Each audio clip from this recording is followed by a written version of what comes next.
வடக்கு, கிழக்கு மற்றும் வடமத்திய மாகாணங்களிலும், அத்துடன் மாத்தளை மாவட்டத்திலும் இடைக்கிடையே மழை பெய்யக்கூடும். சப்ரகமுவ மேல், வடமேல், தென் மற்றும் ஊவா மாகாணங்களின் சில இடங்களிலும், அத்துடன் கண்டி மற்றும் நுவரெலியா மாவட்டங்களின் சில இடங்களிலும் மாலை அல்லது இரவு வேளைகளில் மழை அல்லது இடியுடன் கூடிய மழை பெய்யக்கூடிய வாய்ப்பு காணப்படுகின்றது. மத்திய சப்ரகமுவ மேல், தென் மற்றும் ஊவா மாகாணங்களின் சில இடங்களில் காலை வேளையில் பனிமூட்டம் காணப்படும்.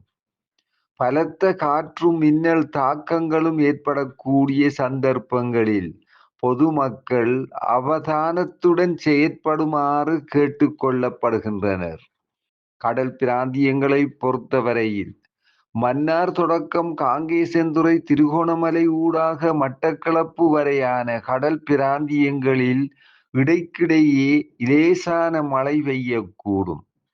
நாட்டை சூழவுள்ள ஏனைய கடல் பிராந்தியங்களின் சில இடங்களில் மாலை அல்லது இரவு வேளைகளில் மழை அல்லது இடியுடன் கூடிய மழை பெய்யக்கூடும்.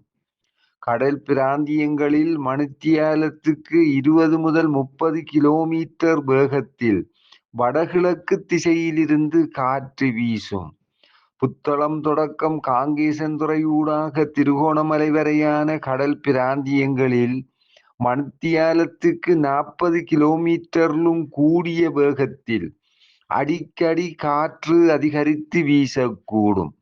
இவ்வாறான சந்தர்ப்பங்களில் இக்கடல் பிராந்தியங்கள் ஓரளவு கொந்தளிப்பாக காணப்படும். ஆனால் இடியுடன் கூடிய மழை பெய்கின்ற சந்தர்ப்பங்களில் பலத்த காற்று வீசுவதுடன் அவ்வேளைகளில் கடல் பிராந்தியங்கள் தற்காலிகமாக மிகவும் கொந்தளிப்பான நிலையில் காணப்படும்.